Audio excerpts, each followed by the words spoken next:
नमस्कार दोस्तों। तो फिजिक्स में दोस्तों आज हम लोग फिर आगे बढ़ रहे हैं। फिजिक्स में जस्ट पिछला वीडियो जो आपने देखा था न्यूमेरिकल प्रॉब्लम चल रहा था, और उस न्यूमेरिकल प्रॉब्लम से आगे बढ़ते हुए मैंने पिछले वीडियो में जितने क्वेश्चन बताए थे, आप आशा है कि कुछ क्वेश्चन आप लगाए होंगे। लेकिन आज हम लोग कुछ मल्टीपल चॉइस टाइप क्वेश्चंस को हम लोग ले रहे हैं, और इसमें देखेंगे कुछ अच्छे क्वेश्चन मिलेंगे, क्योंकि ऑब्जेक्टिव क्वेश्चन भी अब आपको याद होगा सीबीएसई बोर्ड में 20 मार्क्स क्वेश्चन जो है मल्टीपल चॉइस टाइप क्वेश्चन आ रहे हैं दोस्तों, यानी कि 1 मार्क क्वेश्चन। तो उसका जो पैटर्न है कुछ धीरे धीरे चेंज हो रहा है, इसलिए ऑब्जेक्टिव क्वेश्चन पे भी आप बहुत ज़्यादा ध्यान दोगे, क्योंकि अच्छे क्वेश्चन का सामना करना है तो टॉपिक को, पूरे लेक्चर को बहुत बारीकी से आपको सुनना समझना पड़ेगा क्वेश्चन को अगर क्लियर करना है तो दोस्तों पिछले वीडियो में जैसा आप देखे होंगे, ठीक पिछले वीडियो से आगे इस वीडियो को आप ज्वाइन करके देख लीजिएगा, क्योंकि ये सारे मटेरियल्स मैंने पिछले वीडियोज में लिखे हुए थे और इसी के हम आगे बढ़ रहे हैं। ठीक ये सब जो सिचुएशन देख रहे हो पिछले वीडियो का एंड सेक्शन था, उसी में आप इसको ज्वाइन करके दोनों वीडियोज को साथ करके आपको देखना है। ठीक है दोस्तों, अब तक आपने चैनल को सब्सक्राइब नहीं किया है तो सब्सक्राइब जरूर करके रखिएगा, मेरे साथ कंटिन्यू बने रहिएगा। दोस्तों एक बात ध्यान रखिएगा कि बहुत सारे ऐसे स्टूडेंट होते हैं कि अभी थोड़ा सा वीडियो खोले बाद में देखेंगे, फिर छोड़ो थोड़ा इसमें मजा नहीं है कोई और देख लेते हैं। ठीक है दोस्तों, एक बात ध्यान रखना कि जिस टीचर को भी आप फॉलो करते हो, शुरुआत में पहले अच्छे फॉलोअर्स बनो, फॉलो करो उनको। जब कोई टॉपिक डाउटफुल लगे तब कहीं और जाओ, अदरवाइज मैं यही कहूंगा कि आप शुरू से जुड़े हो तो एंड तक क्रम से जुड़ते रहो। आपको कोई अदर वीडियो देखना है तो कभी बाद में देख लेना, पढ़ लो एक राउंड, पढ़ने के बाद फिर देखोगे तब उसका एडवांटेज मिलेगा आपको। समझ में आ गया ना? तो इसलिए आप जितना भटकोगे, जितना ज्यादा से ज्यादा वीडियो देखोगे, उतना दिक्कत शुरुआत में नुकसान करेगा, बाद में वो देखा जाता है। पहले अपने कॉन्सेप्ट को कहीं क्लियर करो अटैच करके एक टीचर से, तब बात आपको ज्यादा समझ में आएगी। तो चलो चलते हैं, आज हम मल्टीपल टाइप क्वेश्चन लेने जा रहे हैं दोस्तों, और आइए देखते हैं कि इसमें कुछ क्वेश्चन, हाँ जल्दी शॉर्ट क्वेश्चन में पढ़ता जा रहा हूं, आप सुनते जाएंगे। पहले क्वेश्चन में दिया है व्यतिकरण घटना हो सकती है, यानी कि जो इंटरफेरेंस इवेंट है वो सभी वेव्स, मतलब ऑप्शन है इसका कि क्या सभी तरंगों में होती है, केवल अनुप्रस्थ में होती है, केवल अनुदैर्ध्य में होती है, अप्रगामी में होती है। दोस्तों ये वीडियो पढ़ाते समय आप देखेंगे तो उसमें बताया गया है कि जो व्यतिकरण की घटना होती है सभी तरंगों में हो सकती है। वो तरंगे चाहे अनुप्रस्थ हो, अनुप्रस्थ तरंगों में भी व्यतिकरण होता है, अनुदैर्ध्य तरंगों में भी व्यतिकरण होता है, प्रगामी तरंगों में भी व्यतिकरण होता है। तो इसलिए मान के चलिए कि सभी तरंगों में व्यतिकरण की घटना घटती है। सेकेंड क्वेश्चन कह रहा है कि समान आयाम और समान तरंगदैर्ध्य की दो प्रकाश तरंगों में अध्यारोपित होती हैं, तो परिणामी तरंग का आयाम अधिकतम होगा, जबकि उनके बीच कलांतर क्या होगा। क्वेश्चन जरा देख लो, ये मैक्सिमम कब होगा, बस ये पूछ रहा है। छोटा सा क्वेश्चन कह रहा है कि समान आयाम और समान तरंगदैर्ध्य है। समान आयाम का मतलब जरा समझिएगा, समान आयाम का मतलब होगा a1 बराबर a2, समान तरंगदैर्ध्य λ1 = λ2, और ये तो होना ही चाहिए। व्यतिकारी तरंगों का तरंगदैर्ध्य जो है, ये जो दोनों तरंगे हैं इन दोनों का तरंगदैर्ध्य एक समान ही होना चाहिए, तभी व्यतिकरण की घटना घटती है। ये आपको सस्टेन्ड इंटरफेरेंस यानी कि व्यतिकरण के लिए आवश्यक शर्तों में ये सब बताया गया होगा, आपको ध्यान दीजिए। तो a1 बराबर a2, तरंगदैर्ध्य भी बराबर है, तो कह रहा है कि r को यानी कि आयाम को मैक्सिमम होने के लिए फाई क्या होना चाहिए। तो दोस्तों ये मैं बता चुका हूं आपको कि r को मैक्सिमम होने के लिए cos फाई की वैल्यू +1 होनी चाहिए। अब +1 के लिए cos 2m पाई आपको बताया जा चुका है, याद आ रहा है ना। m की वैल्यू 0 भरेंगे, 1 भरेंगे, 2 भरेंगे, तो ये सब मैक्सिमम वैल्यूज मिलेगी। तो एक प्रकार से जो फाई की वैल्यू है, इसी का तो मैं फार्मूला बताया था, 2m पाई होना चाहिए। लेकिन ध्यान रखिएगा m की वैल्यू 0 से रखनी है आपको। कंस्ट्रक्टिव इंटरफेरेंस यानी संपोषी व्यतिकरण होगा तो m की वैल्यू 0, 1, 2, 3 लिया जाता है, ठीक है ना। वो फार्मूला मैंने साइड में लिखा हुआ है, ये ध्यान रखिएगा।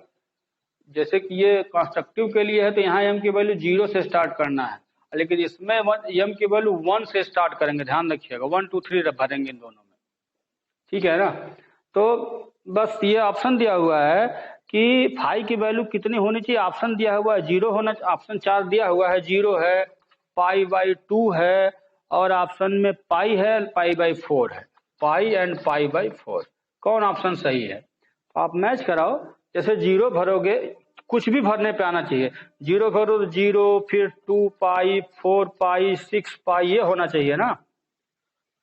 यह एम्पलीट्यूड मैक्सिमम होने के लिए फाई की वैल्यू इतनी इतनी इतनी होनी चाहिए, तो इसमें से देखो कौन सा सही है, ये सही होगा। यानी कि जो फेज डिफरेंस है दोनों के बीच वो 0 होना चाहिए, या तो 2 पाई होना चाहिए, या तो 6 पाई, 4 पाई, एक्सेट्रा। समझ में आया। चलो ऐसे कुछ और जल्दी जल्दी क्वेश्चन लेंगे। आगे क्वेश्चन दिया हुआ है कि हाँ, एक बहुत अच्छा क्वेश्चन है, कह रहा है एक ही आयाम तथा आवृत्ति की दो तरंगे।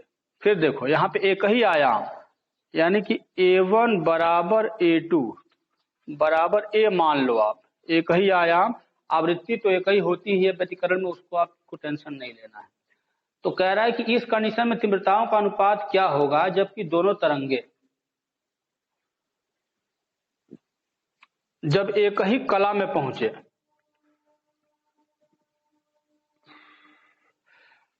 फिर से सुनिए, ये जो दोनों तरंगे हैं, दोनों तरंगों का आयाम इसने बराबर बोल दिया, ठीक है।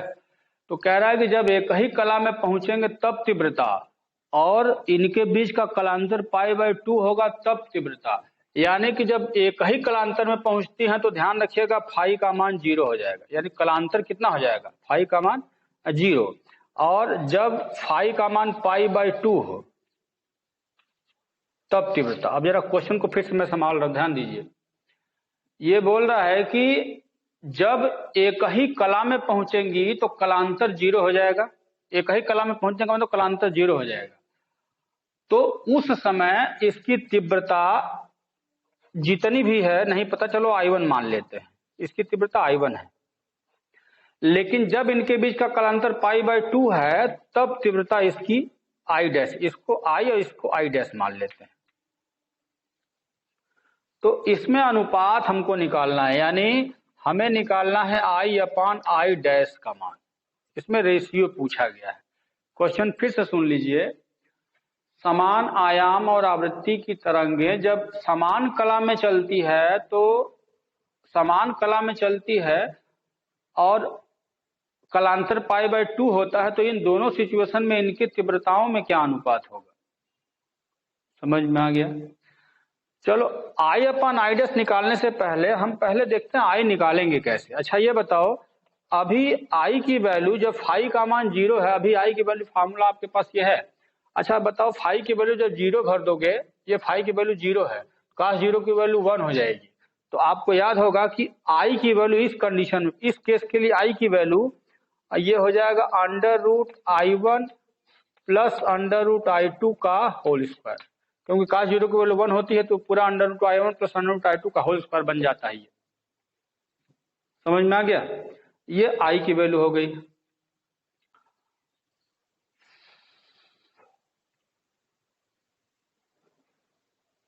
और यहीं से काम अब करना है आपको, क्योंकि संपोषी व्यतिकरण के कंडीशन में ये बोला गया आयाम बराबर है, तो ये मैक्सिमम कंडीशन ले लेगा, और मैक्सिमम कंडीशन में फिर यहाँ पे इसको I0, एक पिछले वीडियो में क्वेश्चन बताए थे, ध्यान दीजिएगा कि इसको I1 बराबर I2 बराबर I0 माने थे, उसी को आप इस पे अप्लाई करोगे तो ये हो जाएगा दोस्तों 2√I0 का होल स्क्वायर, और ये आ जाएगा 4I0। ये पहले I की वैल्यू 4I0, लेकिन दूसरे कंडीशन में अब क्या होगा, I डैश पे चलते हैं। चलो I डैश पे अगर चलोगे तो फिर से देखो, अब कह रहा है कि जब दोनों के बीच कलांतर पाई बाई 2 है तब इसकी तीव्रता क्या होगी। नई तीव्रता पाई बाई 2, तो भरो इसमें cos 90 की वैल्यू कितनी होती है, cos पाई बाई 2 भरोगे तो ये 0 पूरा कर देगा, ये पूरा 0 हो जाएगा, और तब इसकी वैल्यू केवल I1 प्लस I2 बचेगी, और इस कंडीशन में फिर से I0 तो ये 2I0 हो गया। और अब बस रेशियो निकाल जाओ, इसमें भर दो I अपॉन आई डैश, तो यहाँ हो जाएगा 4I0 अपॉन 2I0, तो ये हो जाएगा 2/1। तो दोस्तों I संबंधे I डैश बराबर 2 संबंधे 1 का ये आंसर आपका होगा। ठीक है। अब थोड़ा सा ये दिक्कत आपको होगा कि आपके सामने क्वेश्चन है नहीं, अब क्वेश्चन लेने में थोड़ा समय के अभाव में मैं समझा रहा हूँ आपको। चलो अब कोशिश करेंगे क्वेश्चन आपके सामने प्रस्तुत हो, ज्यादा बेटर होगा। तो इसमें ऑप्शन दिया हुआ था 2 3 4 ऑप्शन है, 1 संबंध है 1, करड़ी में 2 संबंध है 1, 2 संबंध है 1, 4 संबंध है 1, ऐसा ऑप्शन दिया हुआ है। तो मैं आपको सॉल्व करके सीधे ऑप्शन तक पहुंचा रहा हूँ। ठीक है ना। क्वेश्चन में बस ये था कि जब समान कला में पहुंचेंगी तब और π/2 कलांतर पर पहुंचेगी तब इन दोनों के बीच तीव्रताओं का अनुपात कैसे निकाला जाता है, बस ये आपको समझाना था। ठीक है।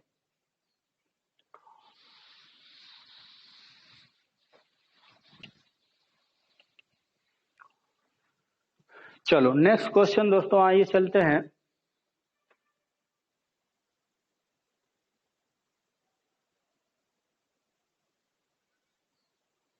चलिए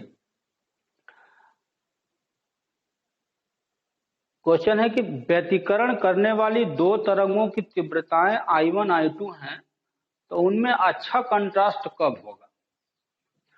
मतलब ये कह रहा है, एक नॉर्मल क्वेश्चन है, जैसे I1 I2 2 इनका तीव्रता है, तो कह रहा है कि अच्छा कंट्रास्ट। कंट्रास्ट का मतलब जानते हो क्या होता है? कंट्रास्ट या विपर्यास, हिंदी में विपर्यास बोलते हैं, विपर्यास या कंट्रास्ट। कंट्रास्ट का मतलब होता है दोस्तों, हमने बताया था आपको कि ये दीप्त फ्रिंज, फिर यहाँ अदीप्त फ्रिंज, फिर दीप्त फ्रिंज, अदीप्त फ्रिंज, दीप्त फ्रिंज, ऐसे होता है ना। तो कंट्रास्ट का मतलब होता है कि ये सबसे चमकीला होना चाहिए, ये बिल्कुल अंधेरा होना चाहिए। तो ये सबसे चमकीला होगा, ये सबसे अंधेरा होगा, सबसे चमकीला, सबसे डार्क, मतलब completely bright, completely dark, completely bright, completely dark, ऐसे होना चाहिए। और याद होगा कि अच्छा कंट्रास्ट होने के लिए आई को मैक्सिमम होना चाहिए।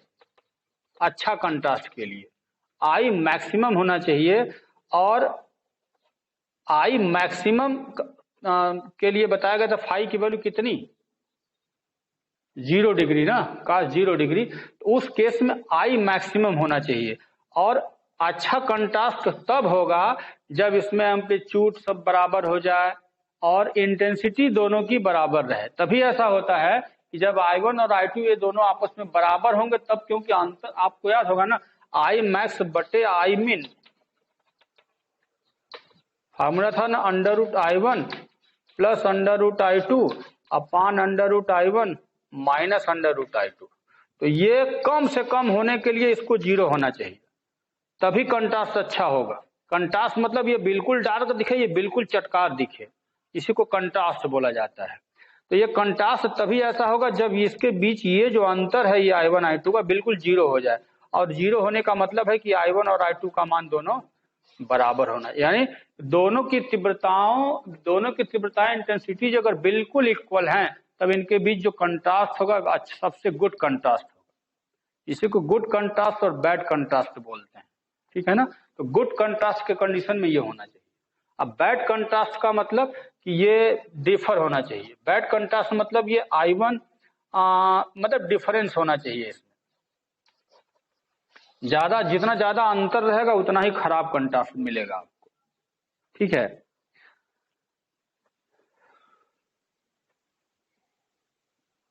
नेक्स्ट क्वेश्चन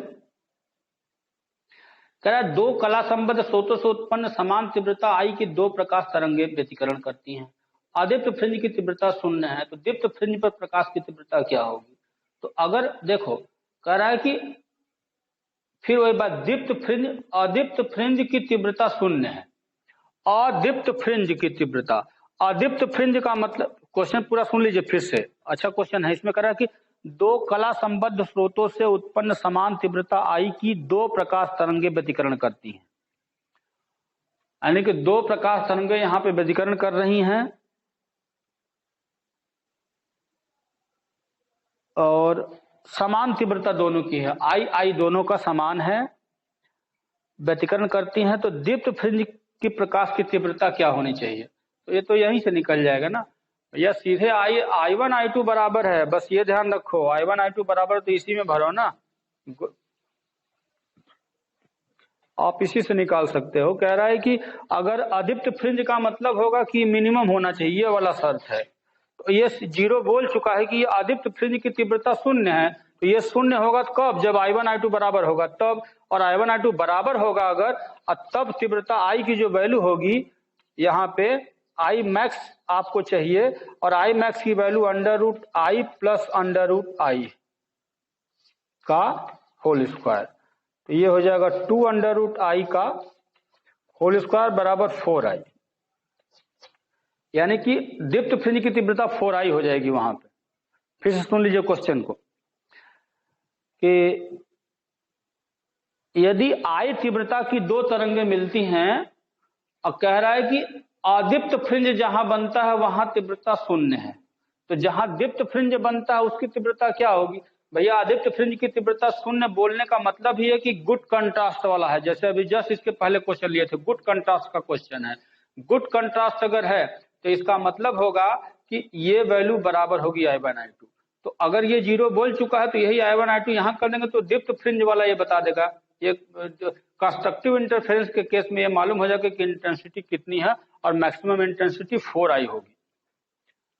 अगर दोनों की तरंग तीव्रताएं I है तो गुड कंट्रास्ट यानी कि मैक्सिमम इंटेंसिटी के केस में 4I हो जाएगी, इससे अधिक इंटेंसिटी नहीं हो सकती, ध्यान रखिएगा, 4 गुना से अधिक इंटेंसिटी नहीं हो सकती है दीप्त फ्रिंज की, ये मैक्सिमम इंटेंसिटी है, ये इससे बड़ी इंटेंसिटी नहीं होती।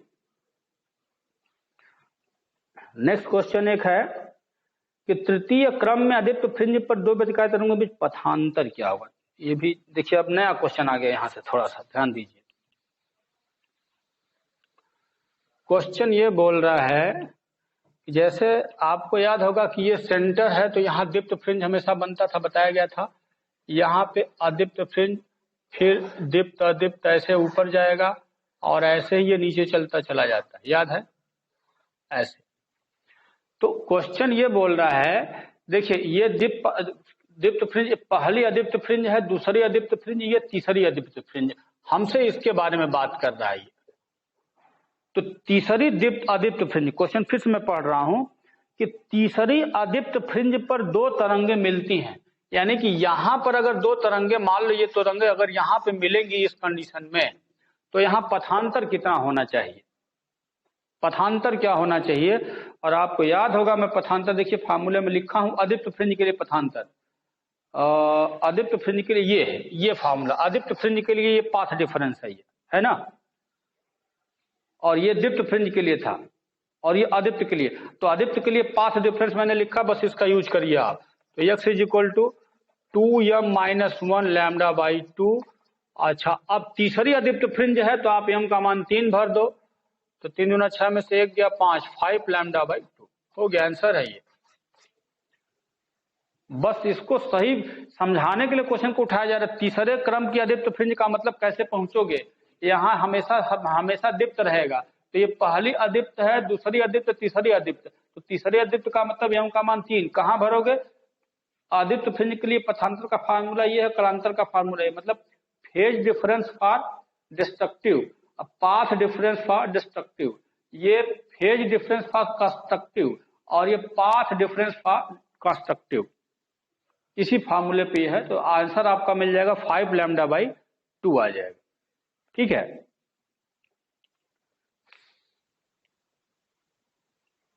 हाँ, एक और क्वेश्चन चलते हैं। कह रहा कि यदि यंग के द्विक स्लिट एक्सपेरिमेंट में स्लिटों के बीच की दूरी 3 गुनी कर दे तो फ्रिंजों की चौड़ाई पर क्या प्रभाव पड़ेगा? चलिए, चौड़ाई का फार्मूला आपके पास मौजूद है, बिल्कुल इजी क्वेश्चन है ये, तो बस ये आइए, केवल आपसे ये बोला है कि स्लिटों के बीच की दूरी 3 गुनी कर दी जाए, मतलब ये जो स्मॉल डी है, स्लिटों के बीच की डिस्टेंस बिटवीन स्लिट्स है ना, ये 3 गुनी कर दी जाए,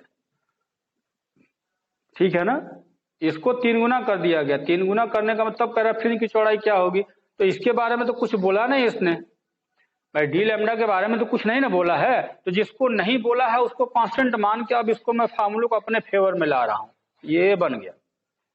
और अब बड़े आराम से लिख सकते हो W1 बटे W2 बराबर D2 बटा D1।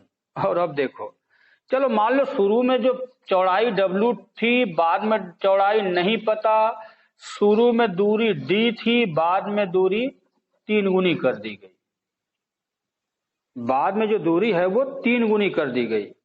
तो बताओ W2 क्या हो जाएगा? D से D कैंसिल, तो W2 बराबर क्या हो जाएगा? 1/3W। चौड़ाई 1/3 घट जाएगी, फ्रिंज की चौड़ाई 1/3 घट जाएगी। आपको याद होगा कहा भी गया था कि स्लिटों के बीच की दूरी जितना कम रखोगे चौड़ाई उतना ज्यादा मिलेगा, स्लिटों के बीच की दूरी बड़ा करोगे फ्रिंज की चौड़ाई घट जाएगी। कितनी घटेगी? देखो तो 3 गुना घट जाएगी, 1/3 घट जाएगा ये। लेकिन इसी में कभी कभी क्वेश्चन पुटअप किया जाता है। अब जरा देखो, एक इसी में मैं आपको एक्स्ट्रा बता रहा हूं। मान लो स्लिटों के बीच की दूरी 3 गुनी कर दी गई और पर्दे के बीच की दूरी आधी कर दी गई, तब क्या होगा? क्वेश्चन बोला कि स्लिटों के बीच की दूरी 3 गुनी हो गई, अब पर्दे के स्लिट से पर्दे के बीच की दूरी आधी कर दी गई, मतलब नजदीक ला दिया। इसका मतलब क्या हो? अब डी में भी रिलेशन बता दिया, तो डी और डी दोनों ले रहा है, तो लैम्डा नहीं चेंज किया। और अब मैं इसको फार्मूले को फिर ऐसे बनाऊंगा, W proportional to D by D. तो अब इसी फार्मूले को अपने फेवर में फिर से मैं लिखूंगा। देखो अब इसको मैं लिखने जा रहा हूं, तो लिखूंगा W1 बटे W2 बराबर D1 बटे D2 इंटू ये उल्टा है तो ये D2 बटे D1 लिख दिए। अब जो शुरू में चौड़ाई अगर W है, बाद वाली चौड़ाई नहीं पता, शुरू में पर्दे के बीच की दूरी D थी, बाद में आधी कर दी गई है, हाफ D कर दो। और ये शुरू में D1 का मतलब शुरू में चौड़ाई बीच की दूरी D है, तो बाद में 3 गुनी कर दी गई। तो अब फ्रिंज की चौड़ाई, तो ये D से D, ये D से D कैंसिल करो, नई चौड़ाई जो होगी W2 की वैल्यू, और ये 3 दूना 6 हो जाएगा, 1/6W हो जाएगा। देख रहे हो ना, 1/6। लेकिन इसी को कह देता कि अगर स्लिटों के बीच की दूरी 3 गुनी, अब पर्दे के बीच की दूरी 2 गुनी कर दी जाए, तो यहाँ पे 2 भर देते, 2 2 जब 4, 4 गुना घट जाता। तो ऐसे मतलब इस टाइप के क्वेश्चन को कैसे हैंडल करना है, मैं बस उसका आपको प्रोसेस समझा रहा हूँ। क्वेश्चन तो भाई और डिफरेंट तरीके से मिल सकते हैं, क्वेश्चन आपको अटेम्प्ट करना पड़ेगा, ठीक है ना। तो इस टाइप के क्वेश्चन अब आप और लगा सकते हैं। और एक छोटे छोटे और 1-2 क्वेश्चन है दोस्तों, देखो अच्छा क्वेश्चन है ये, तो मैं उसे बता चुका हूं अभी, फिर भी मैं एक क्वेश्चन और ले रहा हूं कि यंग डबल स्लिट एक्सपेरिमेंट में पूरा एक बॉक्स में रखा हुआ है। बड़ा बढ़िया क्वेश्चन है। जैसे मान लो कि ये इक्विपमेंट है पूरा एक बॉक्स में रखा हुआ है, ठीक है, इंटरफेरेंस हो रहा है, किसी बॉक्स में रखा हुआ है। बस इसमें यह कह रहा है कि यदि बक्से को निर्वातित कर दिया जाए, यानी कि उस बक्से के अंदर, जैसे कि बक्से में रखा था तो बक्से में तो वायु भी मौजूद है ना, जैसे यहीं पे प्रयोग कर रहे हो तो यहाँ वायु है ना, लेकिन जिस बक्से में रखा गया था कह रहा था कि उसको वैक्यूम कर दिया गया, उस बॉक्स को बाद में वैक्यूम कर दिया गया, तो फ्रिंज की चौड़ाई पर क्या प्रभाव पड़ेगा? बहुत मस्त क्वेश्चन, सुनिएगा ध्यान से। अच्छा पहले ये देखो कि फ्रिंज की चौड़ाई पे क्या इफेक्ट पड़ेगा, तो हमारे पास पहले फार्मूले में जब देखो सारा जवाब आपको यही से मिलेगा दोस्तों। आपको घबराने की जरूरत नहीं, बिल्कुल इजी सोचना, क्योंकि आप सोचते नहीं हो, घबरा जाते हो, ये तो पढ़े नहीं, कोई बताया नहीं, लगते हो छटपटाने, पढ़ाने वाले खूब बढ़िया बढ़िया आशीर्वाद देने लगते हो, ठीक है ना।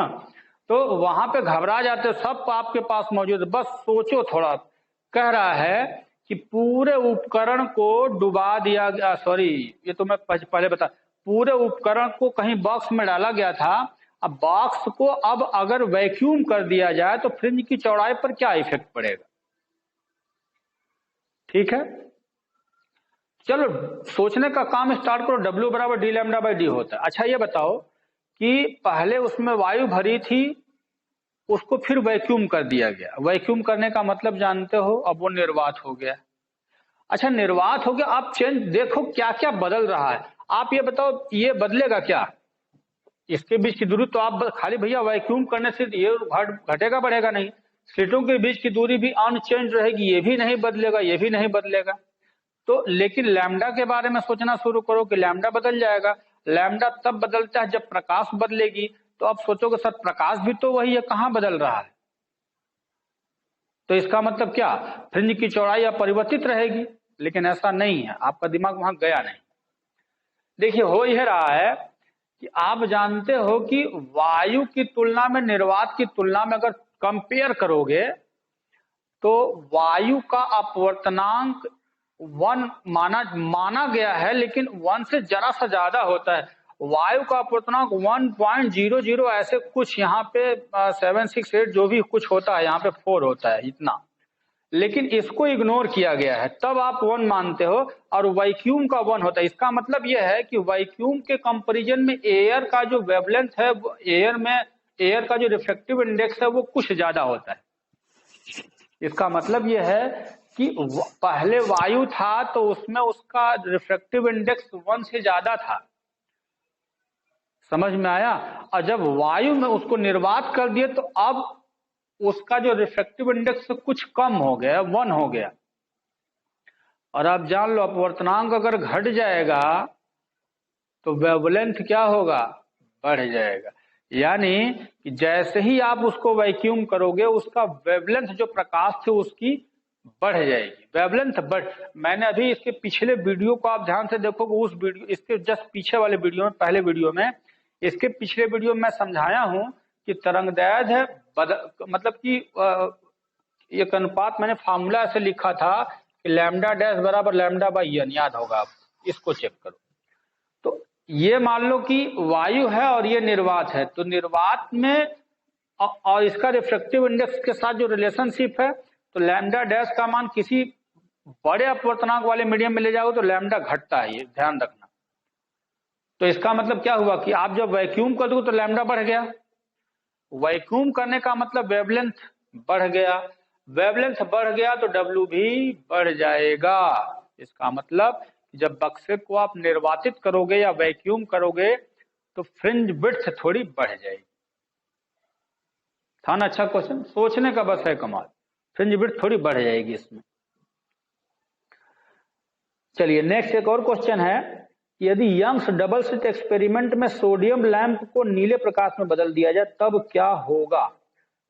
सोडियम लैंप को नीले, सोडियम लैंप में ये पीले कलर के लिए, पीले से नीले में बदल दिया जाए, ये मैंने अभी अभी बताया था, इसके पहले पिछले वीडियो में आप जाओगे इसको मैं बता चुका हूं।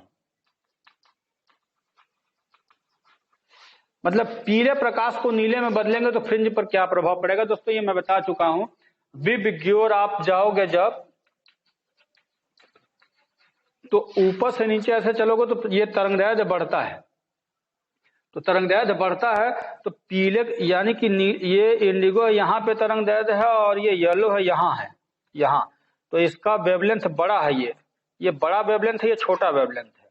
तो आप येलो के बजाय ये बड़े वेवलेंथ से छोटे, यानी वेवलेंथ घट गया ना, पीले के जगह नीला प्रकार प्रयोग करोगे तो वेवलेंथ घटेगा। अब वेवलेंथ यानी कि तरंगदैर्घ्य घटेगा तो चौड़ाई भी घटेगी, यानी फ्रिंज की चौड़ाई कुछ घट जाएगी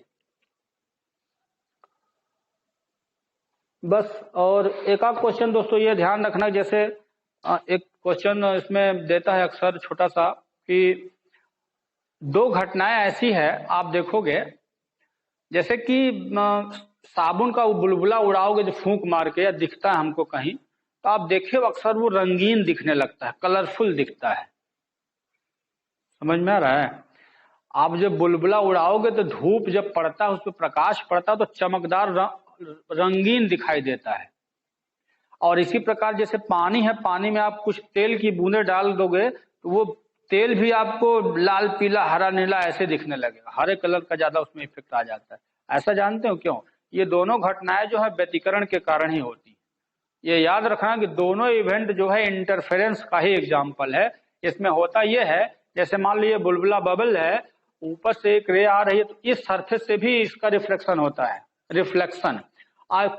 एक रेज ऐसी भी होती है जो नीचे जाकर के दूसरे सरफेस से भी रिफ्लेक्ट होती है, ठीक है? ये बबल है, इसके अपर सरफेस से भी रिफ्लेक्शन होता है, इसके लोअर सरफेस से भी रिफ्लेक्शन होता है। तो एक ही वेवलेंथ की दोनों है, लेकिन दोनों जब इंटरफेयर करते हैं तब आपको कलरफुल लाइट दिखती है। इसीलिए ये व्यतिकरण का ही घटना है, याद रखना। यानी बुलबुले का चमकदार दिखाई देना और पानी के ऊपर तेल की परत का चमकदार दिखाई देना, ये दोनों घटनाएं व्यतिकरण की घटना का प्रभाव है, इसलिए इसको याद रखना। दोस्तों आई थिंक कि अभी मैंने कुछ क्वेश्चन लिए हैं आपको इजी बनाने के लिए।